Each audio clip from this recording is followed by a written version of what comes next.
பாருங்க, தனுஷ் வந்து கட்சி ஆரம்பிக்கிறதுக்கு பேசிட்டு இருக்காரு. ஜென்சிக்கெல்லாம் எங்க பின்னாடி இருக்காங்க அப்படிங்கிறத காட்டிக்கிறதுக்கு எல்லாருமே முயற்சி பண்றாங்க. அதுதான் வந்து அண்ணாமலை அவர்கள் அறிக்கையிலே சொன்னாரு, வெஸ்டர்ன் இன்ட்ரெஸ்ட். இது வந்து பாஜகவுக்கு எதிராக நீங்க வந்து நெரேட்டிவ் செட் பண்ணிக்கலாம், அதுல ஒண்ணும் தப்பு கிடையாது. பாஜக வந்து தோற்றுவிட்டது.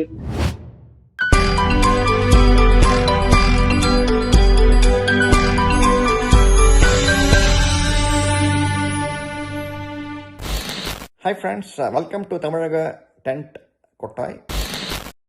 அன்பு தமிழக பல்ஸ் நேயர்களுக்கு வணக்கம். நம்முடன் இன்று இணைந்திருப்பவர் ஐடியாமன் மகாதேவன் அவர்கள். சார் வணக்கம் சார், உங்களை வரவேற்பது பெருமிதம் அடைகிறோம். வணக்கம் மேடம். சார் சொல்லுங்க சார், தமிழகத்துல ஒரு பரபரப்பான அரசியல் சூழ்நிலை இதெல்லாம் இருக்கிற நேரத்துல தேசிய அளவுல இன்டர்நேஷனல் லெவல்ல ஊடகங்கள் மட்டுமல்லாம உலகமே உற்று நோக்கும் வகையில் இந்தியாவில் சிஜேபி ப்ரொட்டஸ்ட், மாணவர்களின் எழுச்சி போராட்டம். ஒவ்வொரு தலைவர்களும் அவங்களுடைய ஸ்டேட்மெண்ட்டை சொல்றாங்க. காங்கிரஸ் மாணவர்கள் வெற்றி பெற்றார்கள், ஸ்டூடெண்ட்ஸ் தே சேவ் தேர் ஃபியூச்சர் அப்படிங்கிறாரு. யூ ஹவ் டன் இட் அப்படிங்கிறாரு மு.க. ஸ்டாலின் அவர்கள். இப்படி தொடர்ந்து ஒவ்வொருவரும் ஒவ்வொரு விதமாக ஸ்டூடெண்ட்ஸுடைய ப்ரொட்டஸ்டை வந்து வெற்றிகரமாக கொண்டாடி கொண்டிருக்க, தங்களுடைய வெற்றியாக கொண்டாடி கொண்டிருக்க தோற்றுவிட்டதா பாஜக? பாஜக தோற்றுவிட்டது அப்படிங்கிற மாதிரியான ஒரு பிம்பத்தை ஏற்படுத்தி இருக்கு அப்படின்னு தான் நான் பாக்குறேன். இதை வந்து நான் முழுசா வந்து பதில் சொல்றதுக்கு முன்னாடி நான் வந்து உங்ககிட்ட ஒரு சில கேள்விகளை கேட்க விரும்புறேன். இந்த சிஜேபி அப்படிங்கிற ஒரு பார்ட்டி ஆரம்பிச்ச போதே அதற்கு முன்னாடியிலிருந்து இந்த ஜென்சி ப்ராட்டஸ்ட் இந்தியாவை தாக்குவது கண்டிப்பா நடக்கும் அப்படிங்கிறது நம்ம எல்லாருமே எதிர்பார்ப்போம். அப்ப கண்டிப்பா பாஜகவுக்கும் இது தெரிஞ்சிருக்கும் இல்லைங்களா? அப்போ இந்த சிஜேபி ப்ராட்டஸ்ட் வந்து இந்த சிஜேபி நிறுவனம் வந்து தொடர்ச்சியா பாஜக அரசை வந்து விமர்சனம் பண்ணிக்கிட்டே இருந்தாங்க. அப்படி விமர்சனம் பண்ணிக்கிட்டு இருக்கிற போது அவங்களுக்கு வந்து ஒரு பாயிண்ட் எடுத்து கொடுக்குற மாதிரி இந்த நீட் பிரச்சனை வந்து விவகாரம் வெடிச்சது. அப்போ இதை வந்து நம்ம ஆரம்பத்திலேயே சரி செய்யலை அப்படின்னா அவங்க போராடுறதுக்கு ஒரு வாய்ப்பா இதை எடுத்துப்பாங்க அப்படிங்கிறதும் பாஜகவுக்கு தெரியும். அப்போ அதையும் வந்து அவங்க அலோவ் பண்ணியிருக்காங்க. அந்த அபிஜித் தீப்கே அப்படிங்கிறவரு அமெரிக்காவில இருந்து நேரா வராரு. வந்து அவரை காவல்துறையே வந்து பாத்தீங்கன்னா அவரை வந்து ப்ராட்டஸ்ட் பண்ற இடத்துக்கு கூட்டிட்டு போய் விட்டுட்டு போறாங்க. அந்த சோனம் வாங்சு அப்படிங்கிறவர் உண்ணாவிரதம் இருக்காரு. இது எல்லாம் நடக்கும் போது இந்த ப்ராட்டஸ்ட் வந்து எப்படி வேணா முடியலாம், ஆட்சிக்கே வந்து ஒரு பிரச்சனை வர்றதுக்கு ஒரு வாய்ப்பு இருக்கு அப்படிங்கிறதும் பாஜகவுக்கு தெரியும். இப்ப இந்த ப்ராட்டஸ்ட் ஆரம்பிக்குது, அவர் வந்து உண்ணாவிரதம் இருக்காரு, 10 நாள் ஆகுது, 20 நாள் ஆகுது. அதற்கு பிறகுதான் வந்து பாஜக அரசு அதை பத்தி யோசிக்கிறாங்க. ஒரு நீதிமன்ற வழக்கு வருது, அதுல வந்து அவரை ஆஸ்பத்திரி கூட்டிட்டு போய் சேர்த்துறாங்க. அதற்கு பிறகு அபிஜித் தீப்கே வந்து உண்ணாவிரதத்தை கண்டினியூ பண்ற அப்படிங்கிறாரு.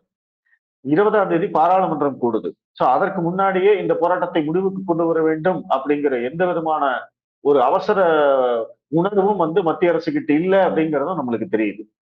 அப்ப ஏன் வந்து இதெல்லாம் செய்யணும்? எல்லாத்துக்குமே தெரிஞ்ச விஷயம், மத்திய அரசு உளவுத்துறைக்கு உங்களை விட என்ன விட இந்தியாவில் இருக்கிற அத்தனை பேரையும் விடவும் உளவுத்துறைக்கு ஒரு மிகப்பெரிய தகவல் இருக்கு. இந்த மாதிரிலாம் நடக்கும், அந்த ப்ராட்டஸ்ட் வந்து தொடர்ந்தது அப்படின்னா எப்படி வேணா போகலாம். ஒருவேளை விவசாயிகள் போராட்டம் மாதிரி வந்து நீண்ட நாள் நடப்பதற்கான வாய்ப்புகள் கூட அதுல இருந்தது. நம்ம எல்லாருமே பார்த்தோம். பஞ்சாப்ல இருந்து ஒரு கும்பல் வந்து வர்றதுக்கு ரெடியா இருந்தாங்க. அவங்க வந்து அமெரிக்காவில இருந்து அந்த காலிஸ்தானி குரூப் வந்து நீங்க ஆகஸ்ட் 15 வரைக்கும் இந்த போராட்டத்தை நடத்துங்க, நாங்க வந்து ஃபண்ட் பண்றோம், உங்களுக்கு இவ்வளவு $1 மில்லியன் தரோம் அப்படின்லாம் வந்து ஆஃபர் பண்ணாங்க. ஸோ அப்ப இவ்வளவு இன்ஃபர்மேஷனையும் வச்சுக்கிட்டு பாஜக ஏன் இந்த போராட்டத்தை அனுமதிக்க வேண்டும்? அது அங்கதான் வந்து அடிப்படை கேள்வி இருக்கு. அப்போ பாஜக என்ன நினைச்சது அப்படின்னு நான் ஃபீல் பண்றேன் அப்படின்னா, இந்த ஜென்சி போராட்டம் அப்படிங்கிறது தவிர்க்க முடியாது. இன்னைக்கு இல்லைனாலும் நாளைக்கு, நாளைக்கு இல்லைனாலும் நாளானைக்கு கண்டிப்பாக இந்த போராட்டம் ஏதோ ஒரு விதத்தில் நடந்தே தீரும். அப்போ இந்த சிஜேபி வந்து என்ன பண்றாங்க, தர்மேந்திர பிரதான் ரிசைன் செய்ய வேண்டும். இப்ப இந்த நீட் விவகாரத்தை கையில் எடுத்துக்கிட்டு தர்மேந்திர பிரதானை ரிசைன் பண்ணணும் அப்படின்னு கேட்கிறாங்க. தர்மேந்திர பிரதானை ரிசைன் செய்ய வேண்டும் என்று சிஜேபி முதலில் கேட்கவில்லை. அதற்கு முன்னாடியே நிறைய பேர் சொல்லிட்டாங்க, பாஜகவில் இருக்கிறவங்களே வந்து தர்மேந்திர பிரதான் ராஜினாமா செய்யணும், அவரால் வந்து கட்சிக்கும் ஆட்சிக்கும் வந்து ஒரு மிகப்பெரிய பிரச்சனை இருக்கு, அந்த இடத்துல வந்து வேற யாரையாவது உட்கார வைங்க, அவருக்கு வேற ஏதாவது ஒரு போர்ட்போலியோ கொடுங்க அப்படின்னு நம்ம கேட்டிருக்கோம். நான் வந்து இது தொடர்பா ஏப்ரல் மாசமே நான் வந்து வீடியோ போட்டிருக்கேன். அந்த சமயத்திலிருந்தே எதுவுமே நடக்கல. அரசாங்கம் இவ்வளவு பிடிவாதமா தர்மேந்திர பிரதானை நாங்கள் வந்து ராஜினாமா செய்ய விடமாட்டோம் அப்படின்னு இருந்திருக்கு. ஒருவேளை அவர் ராஜினாமா செஞ்சிருந்தா இந்த சிஜேபி ப்ரொட்டஸ்டுக்கு கொஞ்சம் முன்பாக ஒரு மந்திரி சபையில ஒரு ஷஃபில் அப்படிங்கிற ரீதியில பேச்சு வரும்போது எக்ஸாக்ட்லி வந்து கரெக்டா வந்து கல்வித்துறை கொடுக்கப்பட இருந்ததாக ஒரு செய்திகள் கூட உலா வந்தது. அப்பவே அவங்க மாத்தி இருப்பாங்க ஜெனரலாவே. இந்த ப்ரொட்டஸ்ட்னாலேயே பாஜக தோல்வியை ஒத்துக்கொண்டதாக ஆகிவிடும்னு அவரை இலாக்கா மாற்றாம வச்சிருந்தாங்களா? ப்ராட்டஸ்டுக்கு முன்னாடியே மாத்தி இருந்தா தோல்வியே கிடையாதுங்களே. அதற்கான வாய்ப்பு மாத்திய அரசுக்கு இருந்தது இல்ல. இப்ப நீங்க சொல்ற மாதிரி மந்திரி சபை மாற்றம் அப்படிங்கிறது எலெக்ஷனுக்கு முன்னாடியில இருந்தே பேசப்பட்டது. அப்ப எலெக்ஷன் வந்தது, எலெக்ஷன் முடிஞ்சதுக்கு அப்புறம் நடக்கும்னு சொன்ன எதிர்பார்த்தோம். ஆனாலும் நடக்கல. பாராளுமன்றம் கூடுறதுக்கு முன்னாடி வந்து இது நடக்கும் எதிர்பார்த்தோம், அப்பவும் நடக்கல. ஆனா இந்த பேச்சு வந்துகிட்டே இருக்கு. நிதியமைச்சர் மாற்றப்பட போகிறார், கல்வி அமைச்சர் மாற்றப்பட போகிறார், சக்திகாந்த் தாஸ் வந்து நிதியமைச்சராக போகிறார், இந்த மாதிரி பேச்சு வந்துகிட்டே இருந்தது. அப்ப நான் எப்படி பாக்குறேன் அப்படின்னா, இது எல்லாத்தையும் சேர்த்து வச்சு நடந்த சம்பவத்தை எல்லாத்தையும் சேர்த்து வச்சு பாத்தீங்க அப்படின்னா, பாஜகவுக்கு இந்த சிஜேபி அப்படிங்கிறவங்க வந்து ப்ராட்டஸ்ட் பண்ண போறாங்க அப்படிங்கிறது தெரியும். கண்டிப்பாக ஜென்சி போராட்டம் தவிர்க்க முடியாது அப்படிங்கிறதையும் தெரியும். அதனால அவங்க என்ன பண்றாங்க, தர்மேந்திர பிரதானை நாங்க ரிசைன் பண்ண விட மாட்டோம் அப்படின்னு அடம்பிடிக்கிறாங்க. அதனால என்ன ஆச்சு, இந்த சிஜேபி அந்த பார்ட்டியுடைய ஒட்டுமொத்த கோரிக்கையும் தர்மேந்திர பிரதானை சுத்தியே இருந்தது. அதை தாண்டி அவங்க எதையுமே யோசிக்கல. அவங்க வந்து தர்மேந்திர பிரதான் ராஜினாமா பண்ணணும் அப்படிங்கறத மட்டும்தான் கோரிக்கையா வச்சாங்க. ஒருவேளை நம்ம எல்லாம் கேட்ட மாதிரி தர்மேந்திர பிரதான் முன்னாடியே ராஜினாமா பண்ணியிருந்தாரு அப்படின்னா இந்த ஜென்சி ப்ராட்டஸ்ட்ல வேற என்ன கோரிக்கை வந்திருக்கு, இதை விட ஒரு பெரிய கோரிக்கை வந்திருக்கு. மோடி ரிசைன் பண்ணணும், அமித்ஷா ரிசைன் பண்ணணும், இல்ல எங்களுக்கு அந்த கோரிக்கை நிறைவேற்றணும், இந்த கோரிக்கை நிறைவேற்றணும்னு அவங்க ஏதாவது பண்ணியிருப்பாங்க. அப்போ பாஜக வந்து இந்த தர்மேந்திர பிரதானுடைய ராஜினாமாவை தள்ளி போட்டதன் மூலமாக இந்த சிஜேபி ப்ராட்டஸ்ட் வந்து அவங்களுடைய மைய கோரிக்கையே இதை வைத்து இந்த தர்மேந்திர பிரதான் ராஜினாமாவை மட்டுமே முன்னிறுத்த வேண்ட ஒரு இக்கட்டான நிலைமைக்கு அவங்களை தள்ளிடுச்சுன்னு நான் பாக்குறேன். அப்ப அதன் மூலமாக ஒரு தலைக்கு வந்து தலைப்பாகையோட போச்சு அப்படிங்கிற மாதிரி அந்த போராட்டத்தையே ஒரு கட்டுப்படுத்தி வச்சிருந்தாங்க அப்படின்னு பாக்குறேன். ஒரு கட்டுப்படுத்த என்விரான்மெண்ட்டுக்குள்ளதான் அந்த போராட்டம் இருந்தது அப்படிங்கிறத பாக்குறேன். அதை தாண்டி அவங்களால எங்கேயும் போக முடியல. ஏன்னா அரசாங்கம் வந்து பிடிவாதம் பிடிக்குது, அதை தாண்டி இவங்களால வேற எங்கேயும் போக முடியல அப்படிங்கிறதுனால அந்த இடத்துலயே வந்து ஒரு 35 நாள் ஆக்சுவலா போராட்டம் நடந்தது. அதுக்கு மேல அவங்களால வந்து சஸ்டெயின் பண்ண முடியாது. ஏன்னா அபிஜித் தீப்கே வந்து ஆல்மோஸ்ட் அவங்க எல்லாருமே உள்ள நிறைய பேர் புந்துட்டாங்க. போராட்டத்தை பத்தியும் வந்து நெகட்டிவா நிறைய பேச ஆரம்பிச்சாச்சு. உள்ள வந்தவங்களை யாராலும் கட்டுப்படுத்த முடியல. இந்த மாதிரியான பிரச்சனைகள் அவங்களுக்கு இருக்கு. சோ உள்ள நிறைய பேர் வந்ததன் மூலமாக பாஜகவுக்கும் பாத்தீங்கன்னா நிறைய பேர் ஐடென்டிஃபை பண்ணிட்டாங்க, யாரெல்லாம் வந்து இதற்கு ஆதரவு கொடுத்தாங்க, அங்க என்னவெல்லாம் பேசப்பட்டது. அப்ப இது வந்து பாஜகவுக்கும் ஒரு பாடம். சோ அதனால இந்த போராட்டத்தை ஒரு அதாவது ஒரு கட்டுப்படுத்தப்பட்ட என்விரான்மெண்ட்டுக்குள்ள பாஜக நடக்க அனுமதிச்சிருக்கு அப்படின்னு நான் பாக்குறேன். Okay sir. சோ நீங்க என்ன சொல்ல வரீங்கன்னா, இது பாஜக எதிர்பார்த்ததுதான், ஆனா இது அடுத்த லெவலுக்கு போகாம இன்ஃபேக்ட் பாஜக தடுத்திருக்காங்கன்னு சொல்லணும். இந்த பாஜகவுக்கு லாஸா பார்க்க கூடாதுன்னு சொல்றீங்க. எஸ், நான் அதை அக்செப்ட் செய்து கொள்கிறேன்.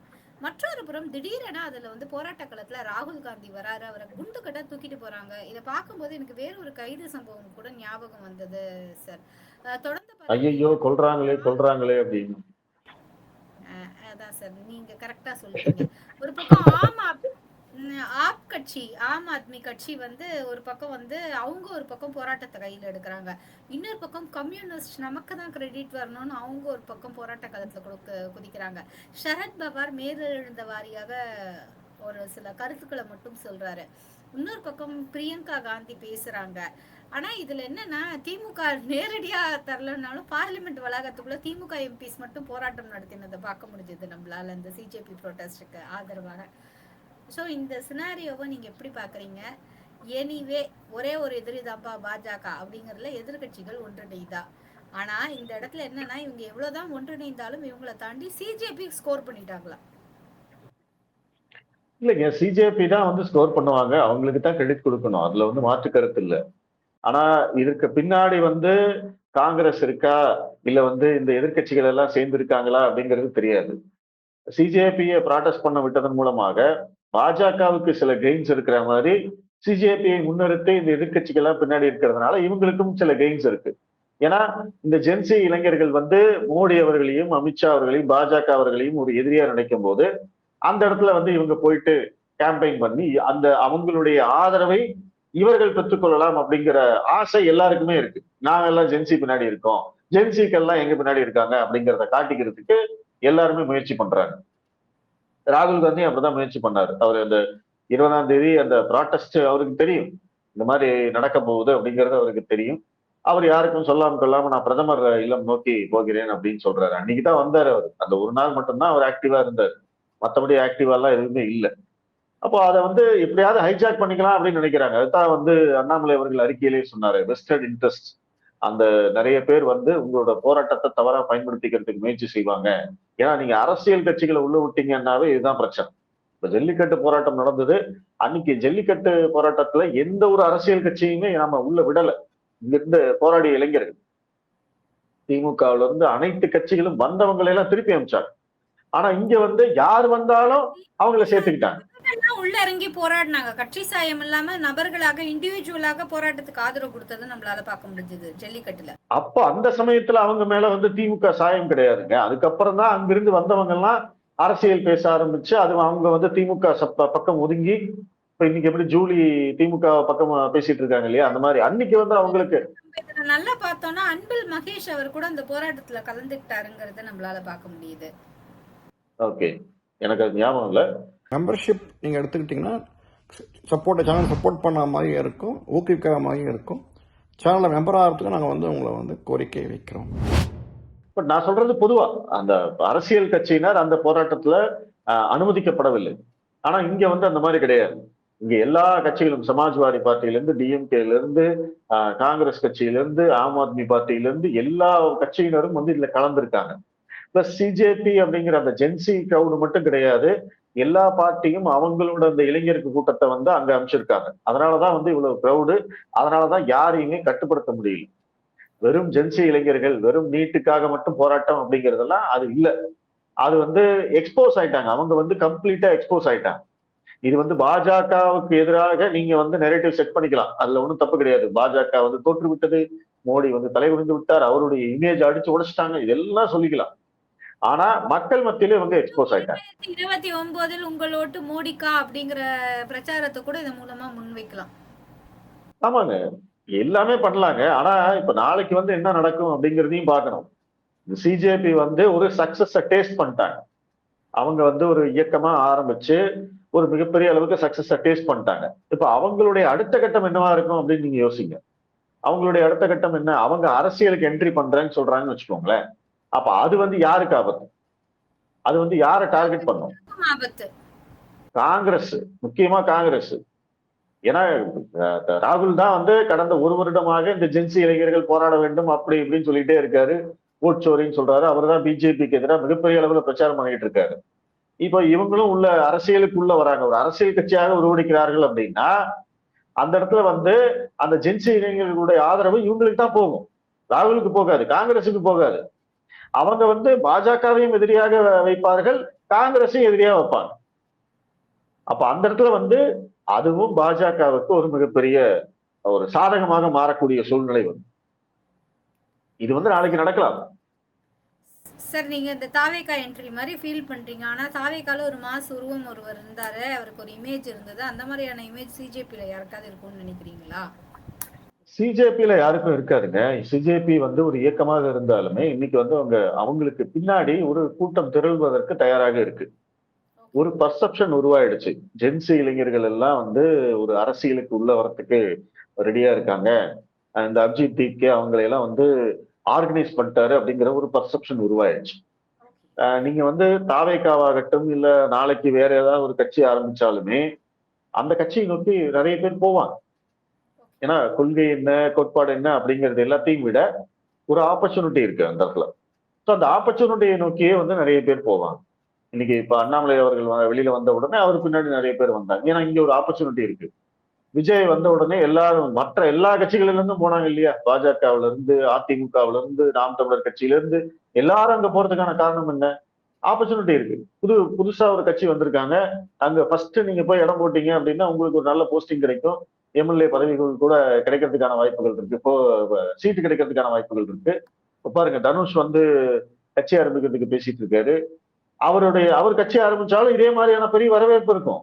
ஏன்னா அது வந்து ஒரு வாய்ப்பு, புதிய ஒரு வாய்ப்பு கிடைக்குது. நாளைக்கு என்ன ஆவார், தனுஷ் என்ன ஆவாருன்னு தெரியாது.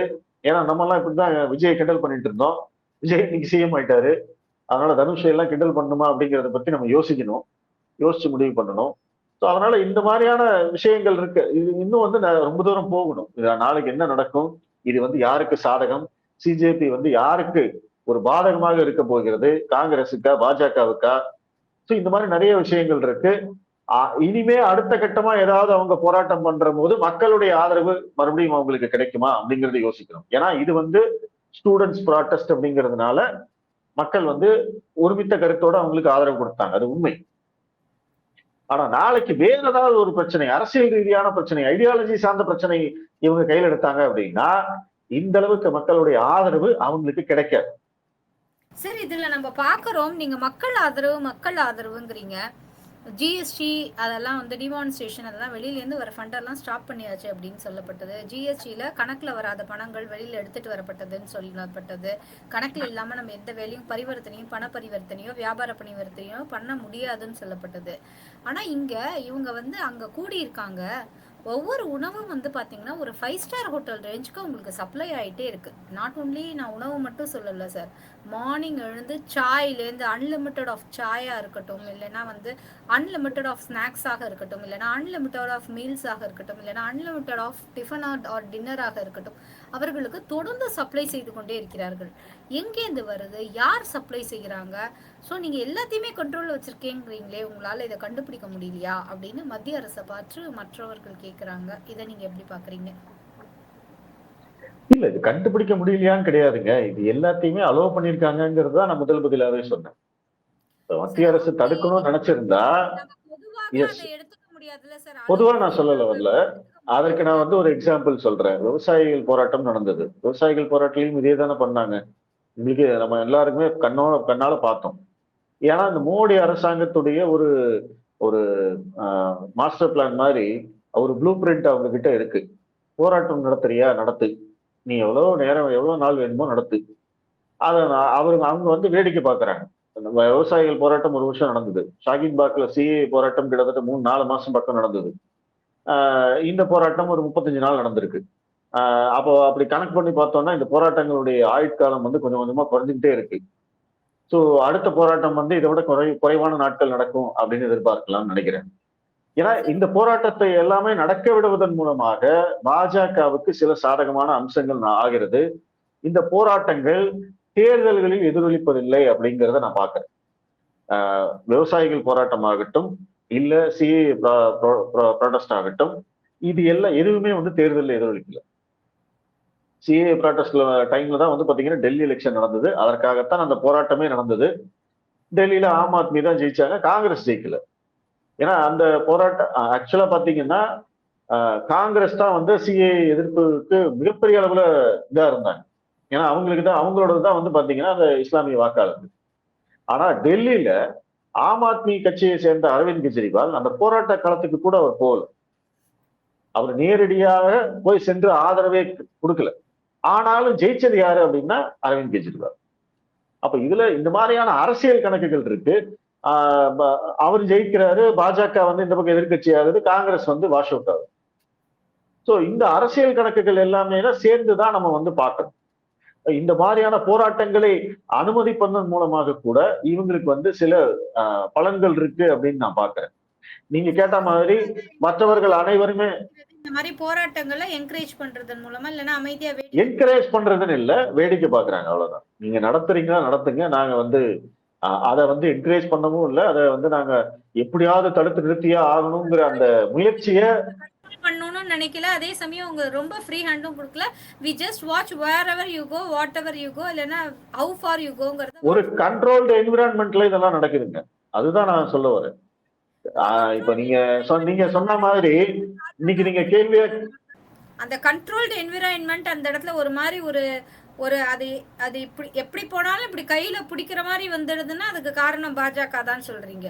அப்படித்தான் நான் நினைக்கிறேன். இது வந்து என்னுடைய பார்வை, என்னுடைய பர்செப்ஷன் அந்த மாதிரி இருக்கு. ஏன்னா இவங்க வந்து இப்ப இன்னைக்கு நீங்க அந்த கேள்வியா கேக்குறீங்க இல்லையா, இவங்களுக்கு சாப்பாடு வருது, இதெல்லாம் வருது, எங்கிருந்து வருது, இந்த கேள்வி சாமானியமான மனிதனுக்கு வரும். ஏன்னா இத வந்து நம்ம பேசும்போது பாஜகவினர் வந்து இதை எடுத்து வைக்கும் போது இத வந்து உங்களுக்கு சாமானிய மனிதருக்கு அந்த கேள்வி வரும்.